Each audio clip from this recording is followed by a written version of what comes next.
Hi all, welcome to CC bank. ഞാൻ Chikkumon Philip. ഞാൻ പ്രശാന്ത.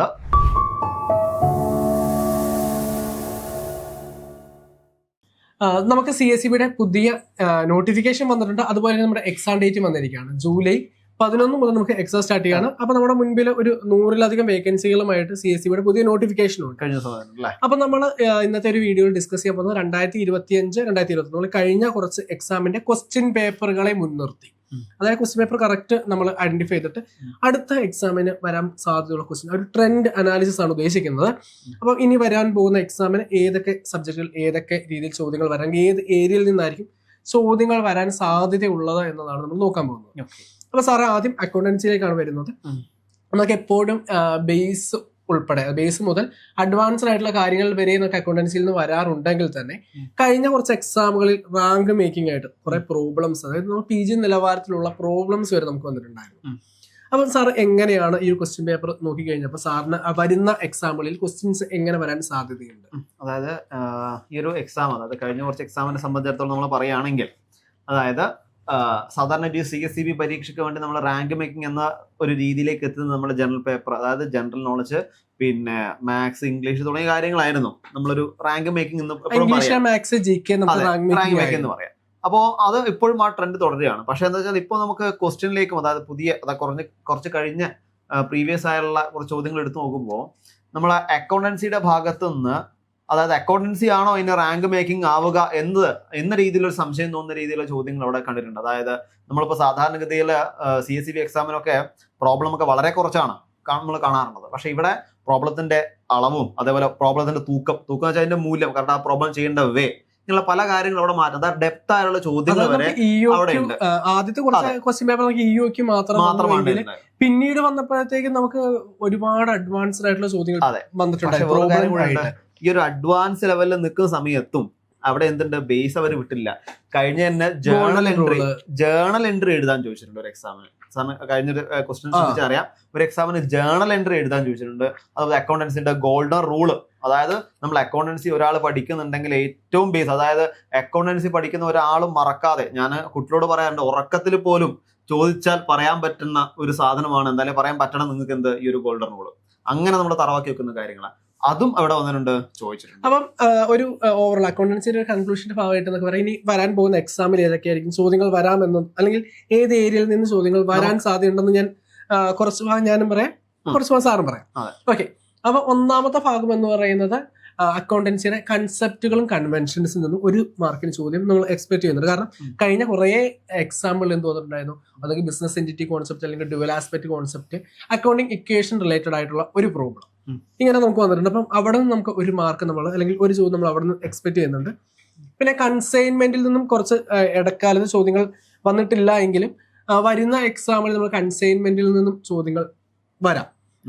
അതുപോലെ തന്നെ ഇനി നമ്മൾ ഫിനാൻഷ്യൽ അക്കൗണ്ടിങ്ങിൽ നമ്മുടെ ട്രേഡിംഗ് അക്കൗണ്ടിന്റെ പ്രിപ്പറേഷനുമായി ബന്ധപ്പെട്ട് അവിടെ നിന്ന് ജേണൽ എൻട്രി, ആദ്യം ജേണൽ എൻട്രി, പിന്നെ suspense account, journal entry, suspense account, പിന്നെ ഫൈനൽ പൊസിഷൻ സ്റ്റേറ്റ്മെന്റ്, ഫിനാൻഷ്യൽ സ്റ്റേറ്റ്മെന്റുമായി ബന്ധപ്പെട്ട ചോദ്യം. ഇനി നമ്മുടെ കുറച്ച് കോസ്റ്റ് അക്കൗണ്ടൻസിയിലേക്ക്, മാനേജ്മെന്റ് അക്കൗണ്ടിങ്ങിലേക്ക് പോവുകയാണെങ്കിൽ ഏതൊക്കെ ഏരിയ, ബഡ്ജറ്റ് എന്ന സാർ ഇപ്പോൾ പറയുന്നത് എനിക്കറിയാം. കാരണം ബഡ്ജറ്റ് അടുത്ത എക്സാമുകളിലെല്ലാം തന്നെ ഒരുപാട് വട്ടം വന്ന ഒരു ഭാഗമാണ്. പിന്നെ ഫ്രോഡ് ട്രയാങ്കിൾ, അത് ഒരേ ക്വസ്റ്റ്യൻ റിപ്പീറ്റഡ് ആയിട്ട് അപ്പൊ അവിടെ നിന്നും കുറച്ച് ചോദ്യങ്ങൾ വരുന്നുണ്ട്. അപ്പൊ മാനേജ്മെന്റ് അക്കൗണ്ടിങ്ങിൽ നിന്നും കോസ്റ്റ് അക്കൗണ്ടിങ്ങിൽ നിന്നും ഏതൊക്കെ ചോദ്യങ്ങൾ, അല്ലെങ്കിൽ ഏത് ഏരിയയിൽ നിന്നായിരിക്കും ചോദ്യങ്ങൾ വരാൻ പോകുന്നതെന്നാണ് സാറിന്റെ ഒരു അനുമാനം? അതായത് ഇപ്പോ കോസ്റ്റ് അക്കൗണ്ടിങ് പറയുകയാണെങ്കിൽ അവിടെ ഈ കോസ്റ്റ് അക്കൗണ്ടിങ്ങിലാണ് നമ്മൾ കൂടുതലായിട്ടും എന്ത് കാണാം, ഇക്വേഷൻസ് കുറച്ച് കാണാം. അതായത് സിമ്പിൾ ആയിട്ട് ചെയ്യാൻ പറ്റുന്ന ഇക്വേഷൻ. അതായത് നമുക്കറിയാം ഇപ്പൊ MCQ ആണ് അവിടെ വരുന്നത്, 4 ഓപ്ഷൻ വരുന്നുണ്ട്. അപ്പോൾ നമ്മൾ സാധാരണ പരീക്ഷയ്ക്ക് പോലെ ഇപ്പോൾ ഫൈനൽ അക്കൗണ്ട് മൊത്തമായി പ്രിപ്പയർ ചെയ്യാനൊന്നും വരില്ല, കൃത്യമായിട്ടൊരു ഇക്വേഷൻ വെച്ച് ചെയ്യാൻ പറ്റുന്ന ചോദ്യങ്ങളെ വരാറുള്ളൂ. നമ്മൾ EOQ പറഞ്ഞ പോലെ തന്നെ. അപ്പോൾ നമ്മൾ കോസ്റ്റ് അക്കൗണ്ടിങ് എന്നുള്ള മിക്ക ഇക്വേഷൻസ് നിങ്ങൾ പഠിച്ചു വെക്കുക. റേഷ്യോ അനാലിസിസ് അതിൽ നിന്ന് പഠിച്ചു വെക്കാം. റേഷ്യോ അനാലിസിസ് നമുക്ക് എപ്പോഴും ലിക്വിഡിറ്റി റേഷ്യോ, അതുപോലെ സോൾവൻസി റേഷ്യോ, അതുപോലെ ലിവറേജ് റേഷ്യോ, ഇങ്ങനെ ചോദ്യങ്ങൾ നമുക്ക് റിപ്പീറ്റഡ് ആയിട്ട് വരുന്നത്. അവിടെ നിന്നും നമുക്കൊരു ചോദ്യം വരുന്ന പരീക്ഷയിൽ. അതിലൊരു കാര്യം എന്താ വെച്ചാല്, നമ്മൾ സാധാരണഗതിയിൽ ഇപ്പൊ അക്കൗണ്ടിങ് ഇക്വേഷൻ പഠിക്കുന്ന പോലെ തന്നെ അതായത് അതിൽ നിന്ന് ഒരു പ്രത്യേകമായ ഒരു കാര്യം ഇല്ലെങ്കിൽ വേറൊരു ഇക്വേഷൻ വെച്ച് അതും കണ്ടുപിടിക്കാൻ വേണ്ടി പറ്റും. അപ്പോൾ A = B + C, അതുപോലെ C = A - B എന്ന് നമ്മൾ പറയാറില്ലേ സാധാരണ. ഇതേപോലെയുള്ള, അതായത് ഓരോ ഏരിയയും നമ്മൾ റേഷ്യോ അനാലിസിസ് ഒക്കെയാണ്, അതിൽ ഓരോ ഏരിയയും എങ്ങനെയാണ് നമ്മൾ പ്രോപ്പർ ആയിട്ട് ഇക്വേഷൻ വരിക, അത് എങ്ങനെ ഇക്വേഷൻ നമ്മൾ പണ്ട് മാത്സ് നമ്മൾ ചെയ്യുന്ന ഒരു ഇക്വേഷൻ നമ്മൾ എന്ത് ചെയ്യും, നമ്മളിങ്ങനെ ഒരുപാട് വഴി എഴുതി അവസാന ഒരു ഇക്വേഷനിലേക്ക് നമ്മൾ എത്തും. അതേപോലെ തന്നെ പല വഴികൾ, അതായത് ഒന്ന് കണ്ടുപിടിക്കാൻ പല വഴികളുണ്ട്. അപ്പൊ അതും കൂടി ഇവിടെ നമ്മളൊന്ന് കൃത്യമായി നോക്കുകയാണെങ്കിൽ നല്ല രീതിയിൽ നമുക്ക് എന്ത് ചെയ്യാൻ പറ്റും, മുന്നോട്ട് വരാൻ വേണ്ടി പറ്റും. അത് പറയാൻ കാരണം ഒരു BEP യൂണിറ്റും അല്ലാതെയും നമുക്ക് ചോദ്യം വന്നിട്ടുണ്ട്. ഈ കോൺട്രിബ്യൂഷൻ ഇങ്ങനത്തെ ഒരുപാട് കാര്യങ്ങൾ എന്താ ഒന്നോ രണ്ടോ നമുക്ക് എന്ത് ചെയ്യാം വഴികളിലൂടെ അത് കണ്ടുപിടിക്കാൻ വേണ്ടി പറ്റും. അപ്പൊ അത് പ്രോപ്പർ ആയിട്ട് കൃത്യമായി എന്ത് ചെയ്യാം എല്ലാ ഇക്വേഷനും നിങ്ങൾ കൃത്യമായിട്ട് മനസ്സിലാക്കി. ഇനി മാനേജ്മെന്റ് അക്കൗണ്ടിങ്ങിലേക്ക് വരികയാണെങ്കിൽ എന്തായിരിക്കും മാനേജ്മെന്റ് അക്കൗണ്ടിങ് കൃത്യമായിട്ട് പറയുന്ന സമയത്ത് ഇവിടെ പിന്നെ മാനേജ്മെന്റ് റിപ്പോർട്ടിങ്, അതേപോലെ തന്നെ ബഡ്ജറ്റിംഗ് ആണ് അവിടെ നിന്നും ഏറ്റവും ഒരു hot area. Different type of budget repeated ആയിട്ട് തന്നെ master budget, flexible budget repeated ആയിട്ട് തന്നെ വന്നുകൊണ്ടിരിക്കുന്ന ഒരു ചോദ്യമാണ്.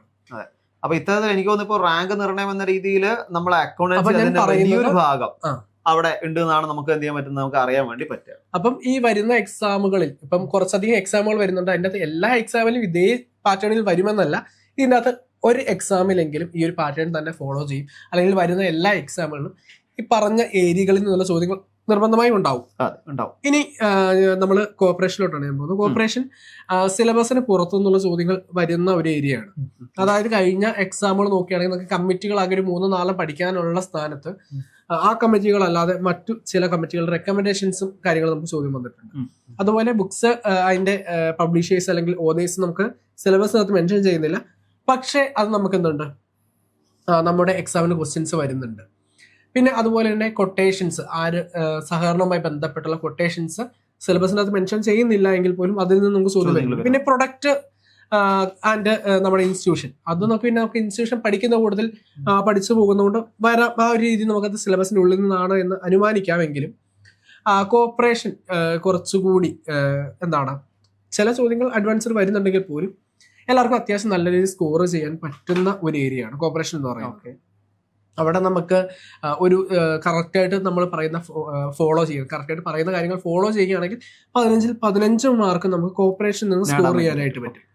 ഇനി നമ്മൾ ബാങ്കിങ്ങിലേക്ക് വരികയാണെങ്കിൽ അവിടെ ഏതെങ്കിലും ഒരു ബുക്ക് പഠിക്കുക എന്നതിനേക്കാൾ ഉപരിയായിട്ട്, കാരണം നമുക്കറിയാം GKയിൽ കറണ്ട് അഫയേഴ്സ് വരുന്നത് പോലെ തന്നെ ബാങ്കിങ് റിലേറ്റഡ് ആയ കറണ്ട് അഫയേഴ്സ് നമ്മുടെ എക്സാമിന്റെ ക്വസ്റ്റ്യൻ പേപ്പർ നമ്മൾ കാണുന്നുണ്ട്. അപ്പൊ ബാങ്കിങ്ങിന്റെ ട്രെൻഡ് എങ്ങനെയായിരിക്കും, വരുന്ന എക്സാമുകളിൽ ബാങ്കിങ്ങുമായി ബന്ധപ്പെട്ട ചോദ്യങ്ങൾ എവിടെ നിന്നായിരിക്കും, അല്ലെങ്കിൽ ഏത് ഏരിയയിൽ നിന്നൊക്കെ ആയിരിക്കും ചോദ്യങ്ങൾ വരുവാനായിട്ട് സാധ്യതയാണ്? സാറ് പറഞ്ഞ പോലെ തന്നെ നമ്മൾ കറണ്ട് അഫയേഴ്സ് പഠിക്കും പോലെ തന്നെ ബാങ്കിങ് കറണ്ട് അഫയേഴ്സ് എന്നൊരു വിഷയം നമ്മൾ കൃത്യമായിട്ട് പഠിക്കണം. കാരണം ഇവിടെ നമ്മളൊരു ന്യൂ ട്രെൻഡിൽ കൂടി നമ്മൾ എപ്പോഴും കടന്നു. ഇപ്പൊ ബാങ്കിനെ സംബന്ധിച്ചിടത്തോളം എപ്പോഴും ട്രെൻഡാണ്, നമ്മളെ കൊമേഴ്സ് സബ്ജക്റ്റേ ട്രെൻഡാണ്. ബാങ്കിങ്ങിനെ സംബന്ധിച്ചിടത്തോളം പറയുന്നത് ഓരോ പ്രാവശ്യം എന്താണ് ട്രെൻഡാണ്. അതനുസരിച്ച് ബാങ്കിങ്ങിൽ ഉണ്ടാകുന്ന ഏതൊരു മാറ്റവും നമ്മൾ ആസ് എ സ്റ്റുഡന്റ് എന്ന രീതിയിൽ, അതായത് ഒരു കൊമേഴ്സ് ആസ്പിറന്റ് എന്ന രീതിയിൽ നമ്മൾ എന്ത് ചെയ്യണം, അറിഞ്ഞിരിക്കണം.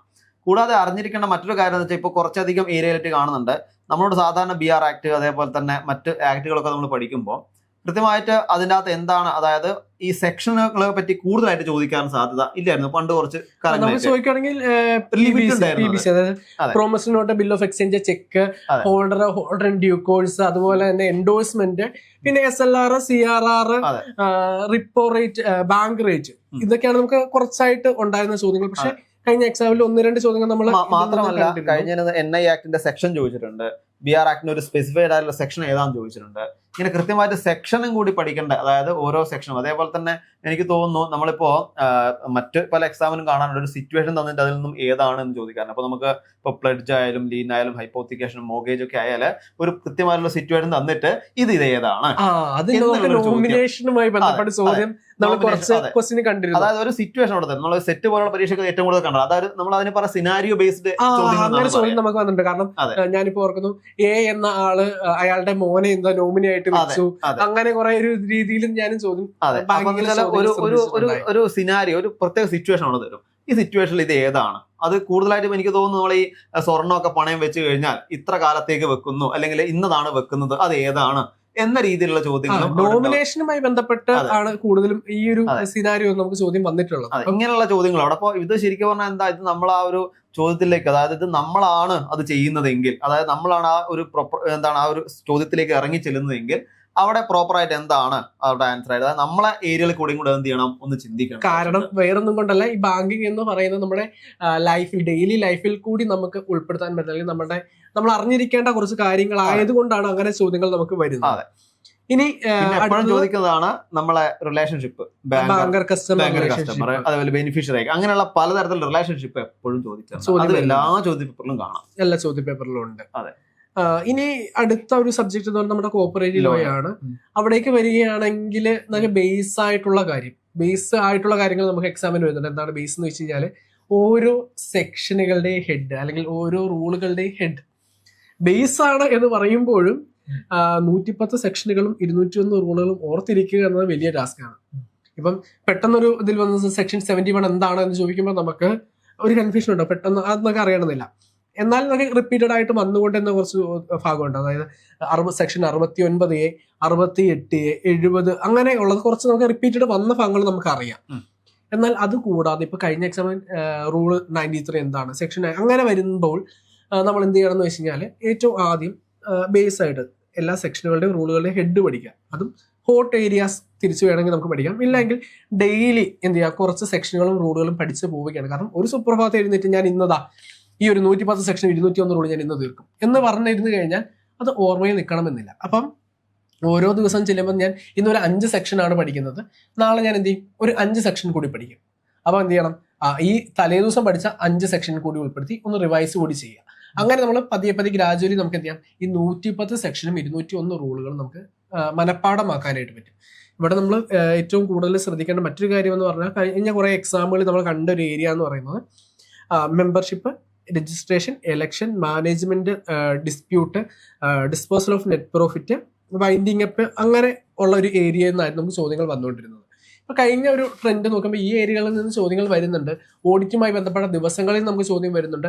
എന്നിരുന്നാൽ പോലും നമുക്ക് എന്തുണ്ട്, നമ്മുടെ എസ്റ്റാബ്ലിഷ്മെന്റുമായി ബന്ധപ്പെട്ട ഭാഗങ്ങൾ കൂടി ഉൾപ്പെട്ട് വരുന്നുണ്ട്. കഴിഞ്ഞ കുറെ ക്വസ്റ്റ്യൻ പേപ്പർ നമുക്ക് എസ്റ്റാബ്ലിഷ്മെന്റിൽ നിന്ന് ചോദ്യങ്ങൾ വരുന്നുണ്ട്. അത് അവര് ജോലിയിൽ കയറി കഴിഞ്ഞാൽ അവിടെ അറിയേണ്ട കാര്യങ്ങളാണ്. അപ്പം ഒരു എക്സാം കുറച്ചുകൂടി പ്രാക്ടിക്കൽ ലെവലിലേക്ക്, നമ്മുടെ CCB എക്സാം പ്രാക്ടിക്കൽ ലെവലിലേക്ക് എത്തുന്നതിന്റെ സൂചനയാണ്. കാരണം ഇപ്പം ബാങ്കിങ്ങിന്റെ കാര്യം സാറ് പറഞ്ഞ പോലെ നമ്മൾ അറിഞ്ഞിരിക്കേണ്ട കാര്യം, കാരണം നമ്മുടെ ജീവിതത്തിൽ നമ്മൾ ഫോളോ ചെയ്യേണ്ട കാര്യങ്ങളായതുകൊണ്ട്. അതുപോലെ തന്നെ ഇവര് ബാങ്കിൽ ജോലിയിൽ കയറുകയാണെങ്കിൽ അവിടെ ഇവരെന്താണ് ചെയ്യേണ്ടത്, അല്ലെങ്കിൽ അവിടുത്തെ ലീവിന്റെ പ്രൊസീജിയർ എന്താണ്, ഇത്തരം കാര്യങ്ങളൊക്കെ വരുന്ന ഒരു രീതിയിലേക്ക് നമുക്ക് എക്സാം വരുന്നു. അപ്പോൾ ഓൾ ഓവർ പറയുകയാണെങ്കിൽ ഈ ഒരു കഴിഞ്ഞ നമ്മളിപ്പം ക്വസ്റ്റ്യൻ പേപ്പേഴ്സ് കുറേ നമ്മൾ ഇൻഡെപ്തിൽ നമ്മൾ നോക്കി. അപ്പോൾ വരുന്ന ഏരിയ അടുത്ത എക്സാമിൽ നമ്മൾ എക്സ്പെക്ട് ചെയ്യുന്ന ഒരു ഏരിയ നമ്മൾ ഇപ്പൊ തന്നെ നമ്മൾ ഓരോ സബ്ജക്റ്റിന്റെയും നമ്മൾ പറഞ്ഞു കഴിഞ്ഞു. ഇനി കോപ്പറേഷന്റെ ഒരു കാര്യം എടുത്തു പറയുകയാണെങ്കിൽ സിലബസിന് പുറമേ നിന്നുള്ള കുറച്ച് കാര്യങ്ങൾ കൂടി നമ്മൾ നോക്കിയിട്ട് പോയെങ്കിലേ നമുക്ക് 15 മാർക്കും മേടിക്കുവാനായിട്ട് പറ്റുള്ളൂ. പക്ഷെ സിമ്പിളായിട്ട് 15 മാർക്ക് സ്കോർ ചെയ്യാൻ പറ്റുന്ന ഒരു സബ്ജക്റ്റാണ് കോപ്പറേഷൻ എന്ന് പറയുന്നത്. ലോയും നമുക്ക് ഈ 110 സെക്ഷന്റെ 201 റൂളിന്റെ ഇൻഡെപ്ത് ആയിട്ട് നിങ്ങൾ പഠിക്കേണ്ട, പകരം എന്ത് ചെയ്താൽ മതി, ഹോട്ട് ഏരിയാസ്, കൃത്യമായി ചോദ്യം വരുന്ന ഏരിയാസ് തിരിച്ചറിഞ്ഞുകൊണ്ട് നിങ്ങൾ അതിന് കൂടുതൽ ഇമ്പോർട്ടൻസ് കൊടുത്ത് പഠിക്കുകയാണെങ്കിൽ ലോയിലും നമുക്ക് 15 മാർക്ക് മേടിക്കാനായിട്ട് പറ്റും.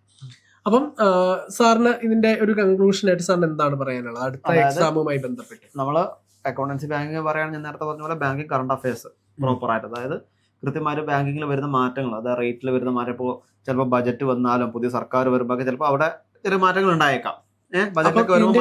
ഒരു അഡീഷണൽ പറഞ്ഞോട്ടെ, അടുത്ത എക്സാമിന് നമ്മുടെ സഹകരണ വകുപ്പ് മന്ത്രി, അതുപോലെ നമ്മുടെ മന്ത്രിസഭയുമായി ബന്ധപ്പെട്ട് ചോദ്യം GK ഭാഗത്തുനിന്ന് ഉണ്ടാവാൻ ചാൻസ് ഉണ്ട്. അതെ. അപ്പോൾ ഞാൻ പറഞ്ഞത് എന്താ വെച്ചാൽ ഇത്തരത്തില് നമ്മളെ ബാങ്കിങ്ങുമായിട്ട് ബന്ധപ്പെട്ട റേറ്റുകളിലോ അല്ലെങ്കിൽ മറ്റു മാറ്റങ്ങളോ, അതായത് റേറ്റുകളാണ് പ്രധാന മാറ്റങ്ങൾ ഉണ്ടാകുമ്പോൾ അത് എന്ത് ചെയ്യാൻ നിങ്ങൾ ശ്രദ്ധിക്കുക. കൂടാതെ ബാങ്കിങ് ഒരു കറണ്ട് അഫയേഴ്സ് എന്ന പോലെ തന്നെ ബാങ്കിങ്ങുമായിട്ട് ബന്ധപ്പെട്ട് മാറുന്ന കാര്യങ്ങൾ ശ്രദ്ധിക്കുക. അക്കൗണ്ടൻസിയുടെ ഇതേപോലെ പ്രോബ്ലം ഏരിയ കുറച്ചുകൂടെ, അതായത് കുറച്ചുകൂടെ അഡ്വാൻസ് ലെവലായിട്ടുള്ള ചോദ്യങ്ങൾ കൃത്യമായിട്ട് പ്രോബ്ലം ചെയ്ത് പഠിക്കുക. ഒരിക്കലും പ്രോബ്ലം നമ്മൾ എന്താണ് വായിച്ച് നോക്കിക്കൊണ്ട് നമുക്കൊന്നും ചെയ്യാനാവില്ല. ചെയ്ത് പഠിക്കുക, പ്രോപ്പറായിട്ട് ഇക്വേഷൻ വെച്ച് തന്നെ കൃത്യമായിട്ട് ചെയ്ത് പഠിക്കുക. ഓരോ ഇക്വേഷൻ എങ്ങനെ വരുന്നു, അതിൽ നിന്നും, അതായത് ഒരു ഇക്വേഷനിൽ നിന്നും മറ്റൊരു ഇക്വേഷനിലേക്ക് പോകാൻ എങ്ങനെ പറ്റും, അതിലെ കണ്ടന്റുകൾ എങ്ങനെയാണ് അങ്ങോട്ടും ഇങ്ങോട്ടും മാറ്റിയിട്ട് നമുക്ക് ചെയ്യാൻ വേണ്ടി പറ്റുക എന്നീ കാര്യങ്ങൾ മനസ്സിലാക്കാം. കൂടാതെ ബേസും കൃത്യമായിട്ട് തന്നെ മനസ്സിലാക്കി പോകാം. അപ്പം ഞാനൊരു കാര്യം ചോദിക്കട്ടെ സാറേ, അപ്പം ഇനി പുതുതായിട്ട് പഠിക്കാൻ തുടങ്ങുന്ന ആളുകൾ, അല്ലെങ്കിൽ വരുന്ന 2 എക്സാമിൽ നന്നായിട്ട് പ്രിപ്പയർ ചെയ്യണമെന്ന് ആഗ്രഹിക്കുന്ന ആളുകളോട് സാറിന് എന്താണ് പറയാനുള്ളത്?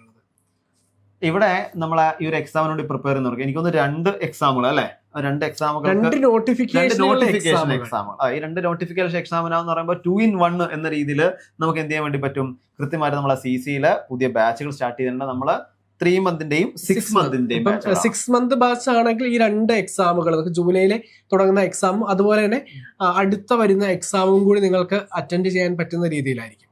അപ്പൊ നമ്മുടെ ക്ലാസ്സുകളെ കുറിച്ച് പറയുകയാണെങ്കിൽ നിങ്ങൾക്ക് കറക്റ്റായിട്ട് ഡൗട്ട് ക്ലിയർ ചെയ്യാനുള്ള സെഷൻസ് ഉണ്ടാവും. നമുക്ക് വീക്കിലി 3 മെന്റർഷിപ്പ് ക്ലാസ്, അതുപോലെ ഡെയിലി ലൈവ് ക്ലാസ്സുകളും ഡെയിലി എക്സാമുകളൊക്കെ വരുന്ന ഒരു ബാച്ചാണ്. അപ്പോൾ ഈ ഒരു ബാച്ചിനെ കുറിച്ച് കൂടുതൽ ഡീറ്റെയിൽസ് അറിയാൻ വേണ്ടി എന്ത് ചെയ്താൽ മതി, നമ്മുടെ ഈ താഴെ കാണുന്ന നമ്പറിൽ കോൺടാക്ട് ചെയ്താൽ മതി. അപ്പോൾ നമ്മുടെ ചാനൽ ഇവർ ആദ്യമായിട്ടാണ് കാണുന്നതെങ്കിൽ എന്തായാലും അതുപോലെ തന്നെ ആ ബെല്ലൈക്കൻ കൂടി ഒന്ന് എനേബിൾ ചെയ്തേക്കാം. അതുപോലെ നമ്മുടെ ഫ്രീ സ്റ്റഡി ഗ്രൂപ്പ്, നമുക്ക് GK അതുപോലെ കറണ്ട് അഫയേഴ്സ് കാര്യങ്ങളൊക്കെ കറക്റ്റായിട്ട് അപ്ഡേറ്റ് ചെയ്യുന്ന നമ്മുടെ ഒരു ഫ്രീ സ്റ്റഡി ഗ്രൂപ്പ് ടെലിഗ്രാമിലും വാട്സപ്പിലും ഉണ്ട്. അതിന്റെ ലിങ്ക് കൂടി ഞാൻ എന്ത് ചെയ്തിരിക്കാം, കമന്റ് ബോക്സിൽ പിൻ ചെയ്ത് കൊടുത്തിരിക്കാം. നിങ്ങൾ അതിൽ കൂടി ഒന്ന് ജോയിൻ ചെയ്യുക. അപ്പോൾ നമുക്ക് മറ്റൊരു വീഡിയോ ആയിട്ട് വീണ്ടും കാണാം. അതുവരെയും താങ്ക് യു സോ മച്ച്.